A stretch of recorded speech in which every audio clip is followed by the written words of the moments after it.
வணக்கம். நான் உங்கள் அஸ்ட்ரோ விஜய். 2026 குரு பெயர்ச்சி பலன்கள் விரிவாக பார்க்கலாம். 2026ஆம் ஆண்டு குரு பகவான் கடக ராசிக்கு பெயர்ச்சி ஆகிறார். கடகம் குருவின் உச்ச வீடு என்பதால் இந்த பெயர்ச்சி பல ராசிகளுக்கு மிகப்பெரிய முன்னேற்றத்தையும், சில ராசிகளுக்கு சற்று சோதனைகளையும் தரக்கூடியதாக இருக்கும். குரு என்பது செல்வம், கல்வி, திருமணம், குழந்தை பாக்கியம், ஆன்மீகம், அதிர்ஷ்டம் ஆகியவற்றின் காரகன். அதனால் இந்த குரு பெயர்ச்சி வாழ்க்கையில் பெரிய மாற்றங்களை ஏற்படுத்தும்.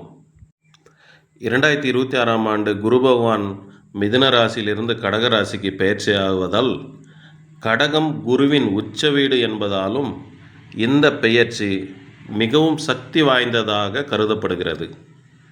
வாக்கிய பஞ்சாங்கப்படி மே 26ஆம் தேதியும், திருக்கணித பஞ்சாங்கத்தின்படி ஜூன் 2ஆம் தேதியும் குரு பகவான் பெயர்ச்சி ஆகிறார். ரிஷபராசி நேயர்களே, இந்த குரு பெயர்ச்சி உங்களுக்கு ஒரு நல்ல எதிர்காலத்தை உறுதி செய்யும். ரிஷபராசிக்காரர்களுக்கு துணிச்சலும் வளர்ச்சியும் அதிகரிக்கும் காலம் இது. புதிய தொழில், புதிய ஒப்பந்தங்கள் சாதகமாக இருக்கும்.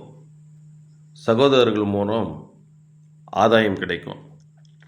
வெளிநாட்டு வேலை இல்லைன்னா வெளிநாட்டுக்கு ஏதாவது முயற்சி பண்ணுறவங்களுக்கு வெற்றி தரும். கல்வியில் நல்ல முன்னேற்றத்தை தரும். ஆனால் நீங்கள் பேசும் வார்த்தையில் கவனம் தேவை. உறவினர்களிடம் சிறிய கருத்து வேறுபாடுகள் வரலாம். அதனால் பார்த்து பழகுங்க. நன்றி, வணக்கம்.